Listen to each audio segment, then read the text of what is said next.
कि उसके ऊपर एक जिन था, तो मैं उसके ऊपर चला जाऊँगा, लेकिन मैं ऐसे तेरा पीछा नहीं छोड़ूँगा। लेकिन वो उसका पीछा नहीं छोड़ता। वो तेरे लिए लड़की ठीक नहीं है, कोई फ़िज़िकल कॉन्टैक्ट हुआ उससे या तुम्हें बॉडी कोई क्लोज़ हुई उससे। जय श्री राम दोस्तों, आप सभी का स्वागत है अक्षय वशिष्ठ चैनल पर। इस चैनल पर मैं अक्षय वशिष्ठ आपको ऐसे पैरानॉर्मल इंसिडेंट और एक्टिविटीज़ के बारे में बताता हूं जो कि हमारे फॉलोअर्स और सब्सक्राइबर्स हमारे साथ शेयर करते हैं। इंस्टाग्राम आईडी, जीमेल आईडी और अब एक ऐसा फ़ोन नंबर जो कि आप स्क्रीन पर देख सकते हैं। तो कभी आपके साथ कोई पैरानॉर्मल इंसिडेंट हुआ हो, आप उसे रिकॉर्ड करके भेज सकते हैं। मैं अक्षय वशिष्ठ उसे नरेट करूँगा अपनी आवाज़ में। ये जो रियल इंसिडेंट हम आपके सामने लेके आते हैं, ये आप में से ही कुछ लोग हैं जिन्होंने अपने दर्दनाक हादसे हमसे शेयर किए हैं, जो अपनी ज़िंदगी में बहुत ज़्यादा परेशान रहे हैं या अभी भी बहुत ज़्यादा परेशान चल रहे हैं, जो लोग नहीं चाहते कि आगे आने वाली जनरेशन अपने ऊपर कोई ऐसा बोझ उठा ले जिसे वो ज़िंदगी भर हटा ना पाए। वैसे हमारी वीडियोस देखने वाले जितने भी व्यूअर्स हैं, उनमें से बहुत सारे ऐसे लोग होंगे जिनके दिमाग में हमेशा एक क्वेश्चन मार्क बना रहता होगा कि ये पैरानॉर्मल एक्टिविटी सही में होती है या नहीं होती। भूत, प्रेत, पिशाच जो इंसानों को अपने चपेट में ले लेते हैं, या फिर ये पोजेशन, एक्सोर्सिज्म, ये एक्चुअली में होता भी है या फिर ये दिमागी रूप का सारा खेल है। आज का पूरा रियल इंसिडेंट इसी चीज़ पर आधारित है। हमारी सब्सक्राइबर, जिनका नाम है सेजल, मुरादाबाद की रहने वाली, यूपी मुरादाबाद, इन्होंने आज से 10 साल पहले अपने आप को दिल्ली में शिफ्ट कर लिया था।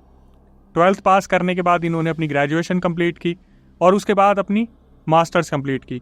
टीचिंग प्रोफाइल में इन्होंने दिल्ली में अपना करियर बनाया।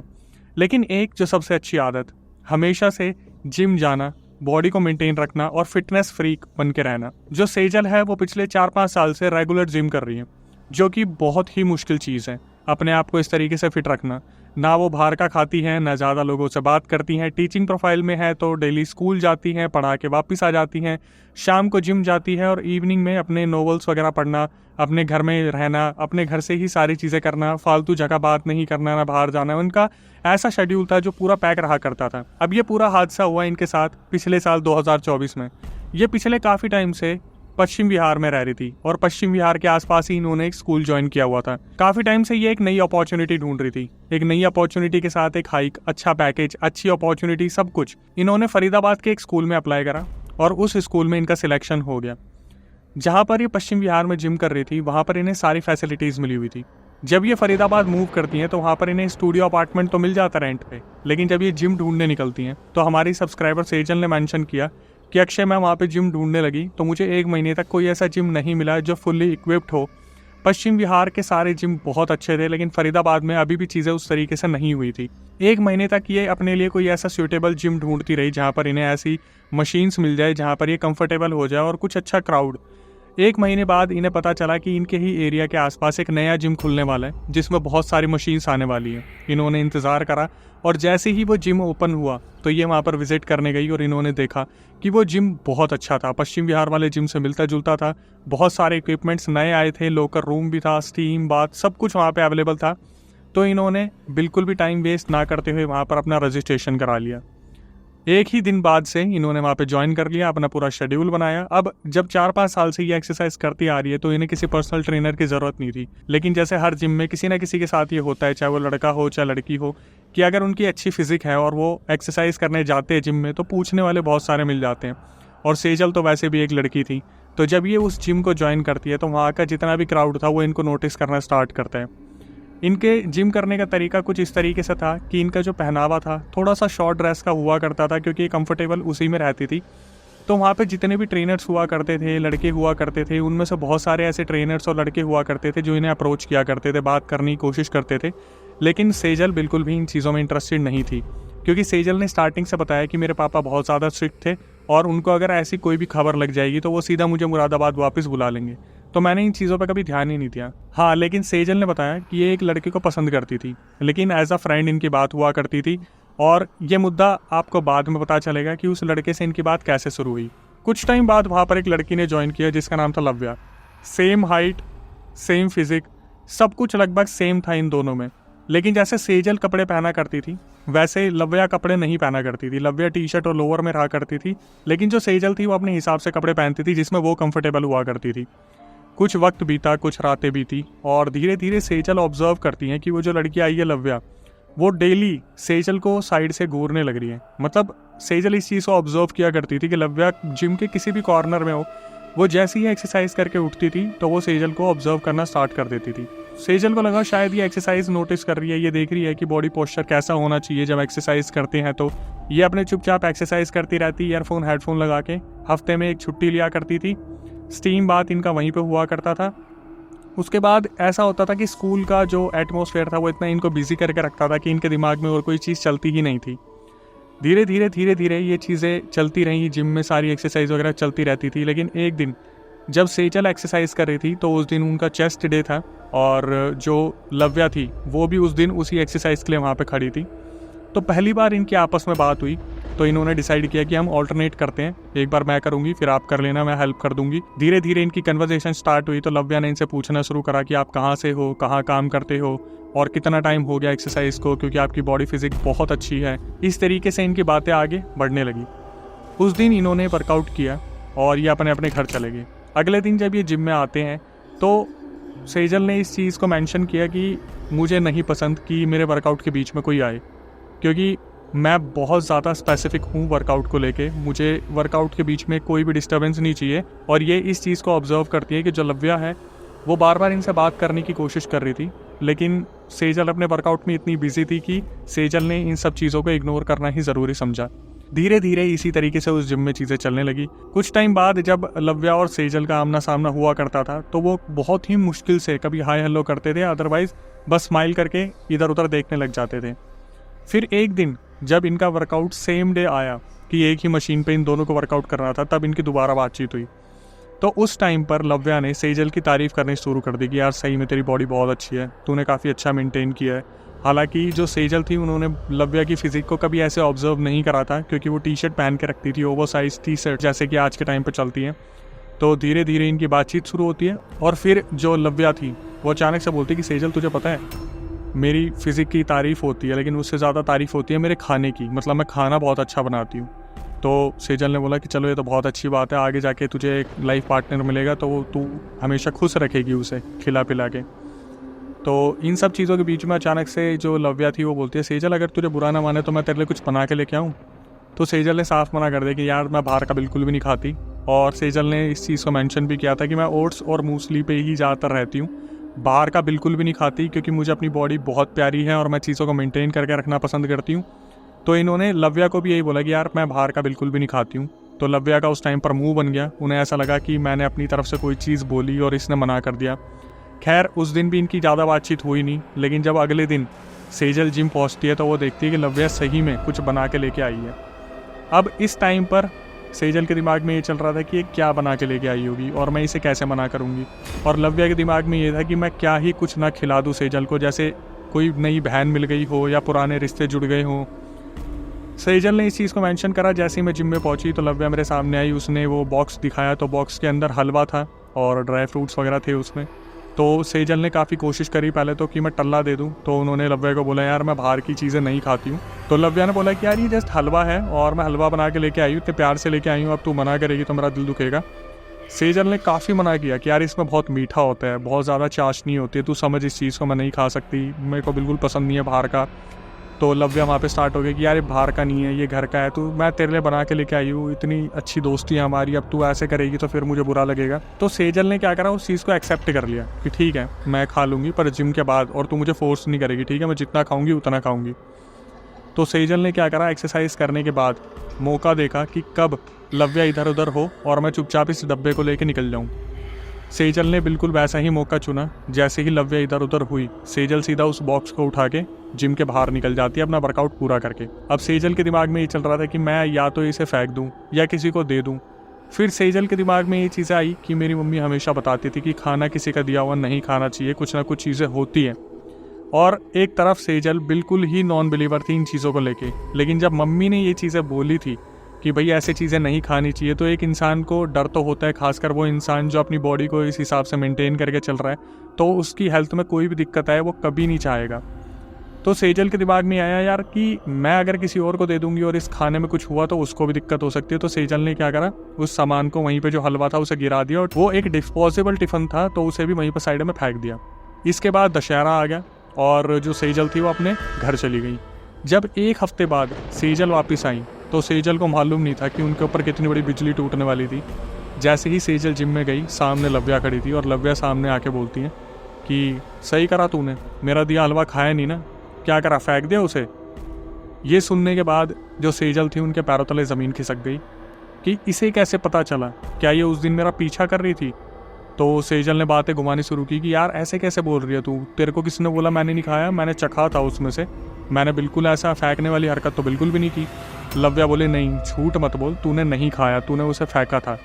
तो सेजल बोली कि तुम कैसी बात कर रही हो, मैं सच बता रही हूँ, मैंने खाया था और बहुत अच्छा बना था। तो सेजल के दिमाग में आया यार कि ये तो पूछूं इसे पता कैसे चला। तो सेजल ने बोला कि एक बात बताओ लव्या, ये तुम्हें किसी ने बोला कि मैंने नहीं खाया। तो लव्या ने एकदम से दिमाग लगाया और ये बोल दिया कि ऐसा है, जिसने खाया था ना सब ने तारीफ़ की थी, तूने तारीफ़ नहीं की, इसका मतलब तूने खाया नहीं। मैंने इतने ड्राई फ्रूट्स इसमें डाले थे, इतने मन से बनाया था, इतनी सारी तारीफ़ हुई, तेरे पास मेरा इंस्टाग्राम है, तूने इंस्टाग्राम पे भी मेरी तारीफ़ नहीं की। तो सेजल बोली कि यार वो मैं घर चली गई थी और इस चक्कर में ये सब कुछ हो गया, मेरे दिमाग से निकल गया होगा, अदरवाइज़ मैंने खाया था और वो अच्छा बना था। हालांकि मैं बाहर का खाती नहीं हूँ, लेकिन तुमने दिया तो मैंने वो चीज़ खाई थी। लव्या ने इस चीज़ को सुना बट फिर भी उसे बिलीव नहीं हो रहा था और सेजल इस चीज़ को लेकर काफ़ी कंफ्यूज थी कि लव्या को कैसे पता कि मैंने ये फेंक दिया या फिर मैंने नहीं खाया, और ये बात आई गई होगी। लेकिन लव्या उस दिन मुंह बना के सेजल के पास से चली गई। अब सेजल ने ये चीज़ मेंशन करी अपनी रिकॉर्डिंग में कि कम से कम 15-20 दिन तक इनकी आपस में कोई भी बातचीत नहीं हुई। जब सेजल जिम में जाती थी तो लव्या आगे से हाय हेलो करती थी, इशारे करती थी, और 15 दिन तक लव्या ने आगे से कोई रिएक्शन नहीं दिया। तो सेजल को लगा यार शायद मैंने इसका दिया हुआ हलवा नहीं खाया था, इसने देख लिया होगा मुझे फेंकते हुए, इसलिए इस तरीके से इसका मुंह बना हुआ है। ऐसे चलता रहा। एक दिन जब सेजल एक्सरसाइज कर रही थी तो लव्या सामने से आती है और बोलती है उसे कि यार वो तू मुझे बोल रही थी ना कि तुझे सेल्फ डिफेंस की क्लासेस ज्वाइन करनी है। तो एक दिन इनकी आपस में कुछ बातचीत हो रही थी तो सेजल ने लव्या के सामने बोला था मुझे रेसलिंग बहुत पसंद है, तो मैं अकेली रहती हूँ इधर फरीदाबाद में, मैं अपने फ्लैट में रहती हूँ और मेरा आना जाना होता है और स्कूल में ऐसे बच्चे भी होते हैं जिनको थोड़ा सा खींच के रखना पड़ता है, तो मुझे सेल्फ डिफेंस की क्लासेस ज्वाइन करनी है। अब इस चीज़ का एक टॉपिक बनाते हुए लव्या सीधा सेजल के पास आती है और बोलती है कि वो तूने बताया था ना सेल्फ डिफेंस की क्लासेस ज्वाइन करनी है, तो एक काम क्यों नहीं करती तू, मेरे घर में मैं और मेरी बहन रहते हैं और मेरी बहन वहाँ पे होगी नहीं शायद क्योंकि उसे गाँव जाना है, तो एक बार एक काम करते हैं ना, हम स्ट्रेंथ चेक कर लेते हैं कि किसके अंदर कितनी पावर है। मैं भी इतने टाइम से जिम कर रही हूँ, तू भी इतने टाइम से जिम कर रही है, और जब सेल्फ डिफेंस की क्लासेस ज्वाइन करेगी तो वो पूछेंगे ना तेरे से कि तेरे को किस लेवल पे ज्वाइन करना है, तो एक बार रेसलिंग कर लेते हैं हम दोनों, देख लेंगे किस में कितना दम है, और उसके बाद फिर तेरे को कन्फर्मेशन भी मिल जाएगा कि तेरे को कितनी स्ट्रेंथ है और कहाँ पर क्या ज्वाइन करना है। सेजल ने जब ये चीज़ सुनी, सेजल का दिमाग घूम गया कि ये पागल की बच्ची क्या बात कर रही है। मतलब उन्होंने कभी एक्सपेक्ट नहीं किया था कि ये आगे से चल के ऐसी बातें बोलेगी कि मेरे साथ रेसलिंग कर, क्योंकि इनके दिमाग में कोई ऐसा हेट रेट था नहीं। सेजल ने मना कर दिया कि यार ये बेवकूफ़ी क्यों करनी है, मतलब मैं कल को सेल्फ डिफेंस की क्लासेस ज्वाइन करूँगी तो वहाँ पे मेरे को वैसे ही वो मेज़र करके बता देंगे। लेकिन बार बार लव्या उनको फोर्स करने लगी कि तू डर रही है, तेरे को करना चाहिए, तेरे को रेसलिंग करके देखना चाहिए, एक बार स्ट्रेंथ चेक करनी चाहिए। सेजल को उन्होंने बहुत बार बोल के इस चीज़ के लिए कन्विंस कर ही लिया कि भैया आप रेसलिंग करके चेक करो कि स्ट्रेंथ कितनी है। सेजल ने सोचा कि यार ठीक है, एक बार स्ट्रेंथ चेक करने में क्या ही जा रहा है, और लड़की ही तो है, कौन सा लड़का है जो मैं लड़ूंगी तो हार जाऊंगी या मेरे को टच कर देगी तो मुझे बुरा लग जाएगा। और इन्होंने एक डे डिसाइड करा उस दिन से 5 दिन बाद। तो अब सेजल ने बताया जब भी मैं जिम में जाऊँ तो लव्या वहाँ पर खड़ी होकर 5, अगले दिन 4 याद दिलाना शुरू कर दे कि 4 दिन बाद है फाइट, 3 दिन बाद है फाइट, 2 दिन बाद है फाइट।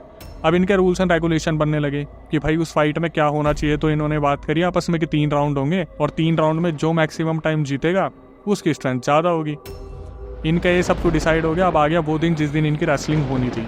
अब सेजल पहुंची लव्या के घर, और लव्या के घर पहुंचते ही सबसे पहले उन्हें मिला झटका, क्योंकि जो बहन रहती थी वहाँ पर देख के कहीं से कहीं तक ऐसा नहीं लग रहा था उस रूम को देख के कि वहाँ पर उनकी बहन रहती थी। तो सेजल ने सामने से पूछ लिया कि लव्या तू तो कह रही थी यार तू अपनी बहन के साथ रहती है, मुझे यहाँ पे कुछ ऐसा नहीं दिख रहा जहाँ पर तेरी बहन का कुछ भी कोई भी सामान यहाँ मौजूद हो। तो लव्या ने बड़े ही प्यार से इसे खेला कि मैंने बताया था ना वो गाँव गई है तो उसकी आदत है वो अपना सारा सामान लपेट के चली जाती है, क्योंकि वो अपना कोई भी सामान ऐसा छोड़ना पसंद नहीं करती कि मैं यूज़ कर लूँगी। हम दोनों बहुत ज़्यादा अलग सोच के हैं। तो सेजल ने भी इस बात को आया गया कर दिया, ये सोच के ठीक है यार ये बहनें क्या करती क्या नहीं करती है। सेजल के दिमाग में ये था कि ना तो मुझे इसका कुछ दिया हुआ खाना है ना पीना है, और अगर मैं चेंज भी करूँगी तो मैं बहुत सोच समझ के देख के चेंज करूँगी। तो सीधा सेजल बोलती ठीक है फाइट की तैयारी स्टार्ट करते हैं, रेसलिंग स्टार्ट करते हैं, तो मुझे चेंज करना है। तो पहले तो लव्या ने पानी ऑफर करा, सेजल ने पिया नहीं है बोल के नहीं यार अभी प्यास नहीं लग रही, सीधा रेसलिंग करते हैं। तो सेजल ने सामने से पूछ लिया कि आपके यहाँ पे वॉशरूम कहाँ है, मैं चेंज कर लेती हूँ। तो लव्या ने इशारा करा वहाँ पे जाके चेंज कर लो। तो जब वॉशरूम में गई तो हर तरफ देखा कहीं कैमरा वैमरा तो नहीं लगा हुआ।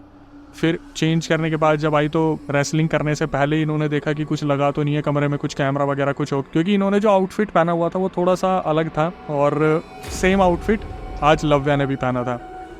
अब सेजल देख के इस चीज़ को हैरान हो गई कि भाई अब तक तो सामने से लव्या की बॉडी स्ट्रक्चर को देखा ही नहीं था, और जब वो भी सेम आउटफिट में आई जहाँ पर थोड़ा एक्सपोज हो रही थी चीज़ें, तो सेजल देख के हैरान हो गई कि जो लव्या थी उसकी फिजिक बिल्कुल एग्जैक्टली सेम वही पम्प्ड बिल्कुल फिजिक थी जो सेजल की थी।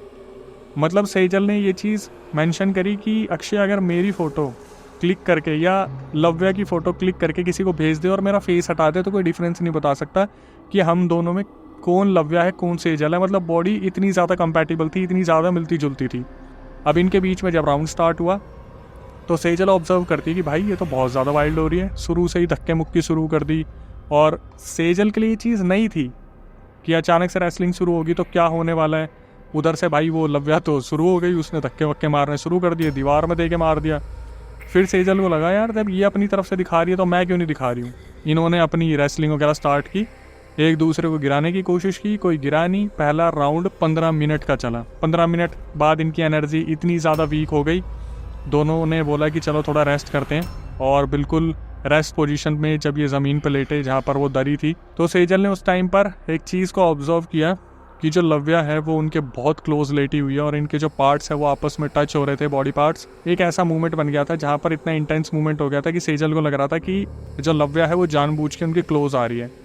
तो सेजल उठती है और बोलती है यार हमारी स्ट्रेंथ इक्वली ही बहुत ज़्यादा कंपैटिबल है, तो एक काम करते हैं अब इस राउंड को ओवर करते हैं और रहने देते हैं, अब आगे कंटिन्यू नहीं करती। लव्या ने भी झट से बोल दिया हाँ यार तू सही कह रही है, अब इस चीज़ को ख़त्म करते हैं। तो सेजल एकदम से शॉक हो गई कि इसने एक सेकंड में इस चीज़ को मान लिया। अब सेजल के दिमाग में ये चल रहा था कुछ खाने का नहीं, कुछ पीने का नहीं, और जैसे ही उन्होंने चेंज करा वो निकलने लगी तो उन्हें ये लग रहा था कि लव्या आगे से कुछ ना कुछ देंगी उन्हें, लेकिन लव्या ने कुछ ऑफर नहीं करा और सेजल सीधा अपने घर आ गई। अब सेजल ने अपनी लाइफ में जो चेंजेस बताए, पहली बार मैंने किसी वीडियो में ऐसा सुना। सेजल ने मेंशन करा कि अगले ही दिन से अक्षय मेरी लाइफ में अलग ही चेंजेस आने लग गए। मतलब कि लोगों की ज़िंदगी में दिक्कतें आती हैं, मेरी इस रेसलिंग के बाद मेरे सारे बिगड़ते काम बनने लगे। जो स्कूल में मेरा लैपटॉप में दिक्कत आ रही थी, मैंने एप्लीकेशन डाली थी, वहाँ से कॉल आ गया, अप्रूवल मिल गया। जिस लड़के को ये पसंद करती थी उनसे अचानक से उस लेवल पे बातचीत होना स्टार्ट हो गई जो ये चाहती थी, क्योंकि ये पसंद करती थी उस लड़के को। धीरे धीरे सारी चीज़ें उन्हें बिल्कुल स्टार्ट हो गई। फिर इनकी छुट्टी आ गई सर्दियों की, तो ये अपने घर चली गई। घर जाने के बाद इनकी बातचीत होती रही, घर में सब कुछ बहुत बढ़िया था, मम्मी पापा से बॉन्ड बना, इन्होंने काफ़ी अच्छे से वहाँ पे टाइम स्पेंड किया। तो जैसे ही ये फरीदाबाद वापस आई और अगले दिन से इन्होंने जिम ज्वाइन किया, जिम में घुसते ही देखा लव्या सामने खड़ी है और लव्या घूर घूर के देख रही है। तो सेजल को लगा पता नहीं क्या हो गया, मैंने कुछ गलती कर दी क्या। तो लव्या आती है बोलती है घर जाके फिजिक बना के आई है तू, देसी खा के आई होगी, तो एक रेसलिंग मैच और हो जाए। अब सेजल को लगा इसकी ज़रूरत तो है नहीं, जो चेक होना था वो तो हो ही गया। तो सेजल ने मना कर दिया कि नहीं यार अब ये सब कुछ नहीं करना, अब अगर क्लासेस होंगी तो डायरेक्टली मैं वो ज्वाइन करूँगी। उधर से लव्या ने बहुत कोशिश की कन्विंस करने की कि एक फ़ाइट और हो जाए, इस बार तो फैसला निकल जाएगा कौन है कौन नहीं है, लेकिन सेजल ने साफ मना कर दिया यार मेरा कोई भी इंटरेस्ट नहीं है। उस दिन भी बहुत ज़्यादा एनर्जी लग गई थी, तो आप छोड़ देते इस चीज़ को, अब क्या रेसलिंग मैच वगैरह छोड़ ये वो करके। लेकिन लव्या लगी पड़ी थी कि तू अच्छी खासी है, तू इस बार मेरे को पछाड़ देगी, क्या पता मैं तुझे पछाड़ दूंगी, ये वो करके बहुत कोशिश की, लेकिन सेजल ने मना कर दिया नहीं। और इसके बाद जैसे ही सेजल घर पहुंची उनके साथ अजीब अजीब सी घटनाएं शुरू हो गई। उन्हें बिल्कुल भी मालूम नहीं था कि इन सब चीज़ों में जो चीज़ें उनके साथ आगे होने वाली है उसमें दूर दूर तक कहीं भी लव्या का हाथ होगा। जब सेजल जिम से घर वापस आती हैं तो इन्होंने इस चीज़ को ऑब्जर्व करा कि 2 से 3 दिन के अंदर इनके मूड स्विंग्स बहुत ज़्यादा होने लगी। इनको इतना ज़्यादा गुस्सा आने लगा, जो जिम ये डेली जाती थी इन्होंने डिसकंटिन्यू करना स्टार्ट कर दिया। स्कूल में अच्छी परफॉर्मेंस आती थी वो धीरे धीरे बिगड़ने लगी और इन्हें ये समझ नहीं आ रहा था इसके पीछे का रीज़न क्या है। घर पे बात होती तो घर पे लड़ाइयाँ होनी स्टार्ट हो जाती। आगे जाके फिर 2-3 दिन की छुट्टी आ रही थी तो इनके मम्मी ने बोला कि बेटा तू घर आ जा। तो इनकी कॉल पे इतनी ज़्यादा बहस हुई, मम्मी समझ गई कि सेजल के साथ कोई ना कोई तो दिक्कत है। तो मम्मी ने सीधा बोल दिया कि या तो तू चुपचाप आ जा वरना मैं तेरे पापा को भेज दूंगी। अब जैसे कि मैंने स्टार्टिंग में बताया कि सेजल के पापा बहुत ज़्यादा स्ट्रिक्ट थे और सेजल इस चीज़ से बहुत ज़्यादा डरती थी, तो उन्हें बस ये दिमाग में चल रहा था नहीं नहीं पापा को मत भेजो, मैं आती हूँ। और सेजल जैसे ही घर गई तो मम्मी ने बोला कि एक काम कर, फटाफट चेंज कर ले, हम पास वाली दरगाह में जा रहे हैं, वहाँ पे तेरे ऊपर झाड़ा लगवाऊंगी, पता नहीं तुझे क्या हो गया। तो सेजल को इन सब चीज़ों पर बिल्कुल भी बिलीव था नहीं, बस वो अपनी मम्मी की बात सुनती थी, मानती थी, ये सोच के कि माँ बाप बुरा थोड़ी ना चाहेंगे किसी का। सेजल ने चेंज करा और वो अपनी मम्मी के साथ दरगाह चली गई। वहाँ पे जो बाबा बैठे हुए थे उनके पास जब इनकी मम्मी गई और बैठा के बताया कि बाबा पता नहीं इसके साथ क्या हो रहा है, इसका व्यवहार बदलता जा रहा है, तो बाबा ने देखा और अचानक से बोले कि इसके ऊपर तो बहुत बड़ी विपत्ति है, बहुत बड़ी विपत्ति है। तो सेजल बहुत काम थी, क्योंकि सेजल को पता है कि ऐसी जगह पर अगर इंसान जाएगा तो उसे यही सब कुछ बोला जाता है, और नहीं भी होगा तो भी बोला जाता है। तो सेजल आराम से बैठी हुई थी, उन्हें ऐसा लग रहा था कि ये सब फेक है, सब ड्रामा है। लेकिन अचानक से वो जो बाबा थे वो बोलना शुरू करते हैं कि कोई लड़की है क्या तुम्हारे पीछे पड़ी है जो। तो सेजल की आंखें खुल गई कि लड़के का नाम तो सब लेते हैं, इन्होंने लड़की का नाम कैसे ले दिया। तो सेजल घबराते घबराते बोलती है हाँ एक लड़की है। तो अचानक से वो जो बाबा थे बोलते कि खाने में दिया था कुछ, तूने खाया तो नहीं। तो सेजल बोलते नहीं मैंने खाया तो नहीं था। तो या अचानक से बोलते कि ठीक करा तूने, वो लड़की तेरे लिए बिल्कुल भी ठीक नहीं है। और कुछ कांटेक्ट में आई थी क्या उसके, तुम्हारा कुछ फिजिकल कांटेक्ट हुआ था, कुछ ऐसा हुआ था, लड़ाई वड़ाई। तो अचानक से बोलती है हाँ उसके साथ मेरा एक रेसलिंग मैच हुआ था और उसी ने ही बोला था। अब भाई सेजल की मम्मी घूरने लगती है कि ये बात तो मुझे भी नहीं मालूम, क्योंकि सेजल डेली बेसिस पे जब वो ठीक हुआ करती थी 3-3 बार फ़ोन पे बात करती थी, बिना बात करे वो सो ही नहीं पाती थी। लेकिन जब उनकी तबीयत बिगड़नी शुरू हुई, मूड फ्लक्चुएशन शुरू हुई, उसके बाद उन्होंने अपनी मम्मी से बात करना बिल्कुल ही बंद कर दिया था। अब मम्मी को ये चीज़ पता नहीं थी, रेसलिंग वाली चीज़, तो एकदम से देखती हैं, बोलती कि ये तो मुझे भी नहीं पता था। तो बाबा बोलते हैं कि कोई नहीं, वो लड़की चीज़ें कर रही है और कोशिश कर रही है, लेकिन दिक्कतें तो हैं क्योंकि उसने कुछ तो करा है। तो जो सेजल की मम्मी थी वो परेशान हो जाती कि बाबा सॉल्यूशन बताओ, इस चीज़ का क्या सॉल्यूशन है। तो बाबा बोलते हैं कि वो दोबारा लड़ना चाहती है ना। तो उससे सेजल बोलती है हाँ आपको कैसे पता। बाबा बोलते हैं मेरे को बताने की ज़रूरत नहीं है, एक काम करियो, अब की बार जब तू उससे लड़ने जाएगी ना तो लड़ने से पहले थोड़ी सी बबूत दूंगा, वो चाट लियो, बस वो चाट के उसके पास चली जाइए और देखिए वो क्या बोलेगी। तो सेजल के दिमाग में चल रहा था कि ये सब कुछ सही है गलत है, लेकिन कुछ तो है, कुछ तो है। वो महसूस कर पा रही थी सेजल उस टाइम पे कि कुछ तो चल रहा है। तो अब सेजल की मम्मी परेशान हो जाती कि मैं अपनी लड़की को ऐसे घर में क्यों भेजूँ अगर वो लड़की दिक्कत कर रही है। तो बाबा बोलते कि आप इतने सालों से मेरे पास आ रहे हो, मैं कुछ गलत तो नहीं बताऊंगा। बड़ी मुश्किल से सेजल की मम्मी कन्विंस होती है इस चीज़ के लिए। और जब सेजल घर आती है और घर आने के बाद जब वो अगले दिन जिम जाती है तो लव्या सामने खड़ी होती है। लव्या आके बोलती है ओए चलने एक रेसलिंग मैच फिर करते हैं। तो यहाँ से सेजल तो तैयार थी, वो अचानक से बोलती है कि चल कोई दिक्कत नहीं है, करते हैं एक रेसलिंग मैच। और ये सुनने के बाद सेजल ने लव्या के रिएक्शन देखे कि अचानक से इसने हाँ कैसे बोल दिया। फिर इनकी रेसलिंग मैच की डेट डिसाइड हुई 2 दिन बाद की। अब कितना ही टाइम बचा था, सेजल को घर तो पता था, वो अपना आउटफिट पहन के सीधा पहुंच गई और जाने से पहले बबूती को रगड़ लिया अपनी जीप पे। जैसे ही घर के अंदर घुसी सेजल ने देखा जो लव्या अभी तक बिल्कुल तैयार खड़ी थी, वो लव्या अचानक से चौंक जाती है और बोलती है कि यार हम ना आज फाइट नहीं करेंगे, फिर कभी करेंगे। तो यहाँ पे सेजल बोलते क्यों, मेरे को तूने बुलाया है, डेट फिक्स थी, रूल्स फिक्स थे, सब कुछ फिक्स है, क्या हो गया। तो लव्या बोलती नहीं नहीं यार मेरी तबीयत ख़राब थी, मैं सोच रही थी तेरे को पहले ही बता दूं, लेकिन फिर मैं ये सोच रही थी तू आ जाएगी तब मैं देख लूँगी, अगर ठीक होगी तो कर लूँगी लड़ाई फाइट, अदरवाइज़ मैं मना कर दूँगी। तो अभी मेरी तबीयत ठीक नहीं है, मैं बाद में करूँगी इधर से ना। अब ये सेजल खुश हो जाती है कि चलो फाइनली पीछा छूटा, अब ये कभी बोलेगी तो साफ मना कर दूंगी, बहन तू नहीं मना करा था, अब मेरे को कुछ करना नहीं है। हालांकि जो बाबा जी थे उन्होंने बोला था जिस दिन ये चीज़ होगी कि तू घर जाएगी उसके बाद अपनी लोकेशन चेंज करना, अपना जिम चेंज करना, तो उस लड़की के आसपास नहीं रहेगी। अब ये सब होने के बाद सेजल अपने घर आती है और मम्मी को फ़ोन करती है कि मम्मी बाबा जी ने सही कहा था, कुछ तो गड़बड़ थी। जैसे ही मैं उसके घर में घुसी उस लड़की ने मना कर दिया कि मुझे फ़ाइट नहीं करनी, मेरी तबीयत ख़राब हो रही है। सेजल ने अपनी मम्मी को बताया और उनकी मम्मी पहुंची दरगाह बाबा के पास, उनको बताया कि ऐसे ऐसे लड़की के साथ हुआ था। अब जो खुलासा हुआ भाई ये किसी मूवी से कम नहीं है, किसी मूवी से कम नहीं है।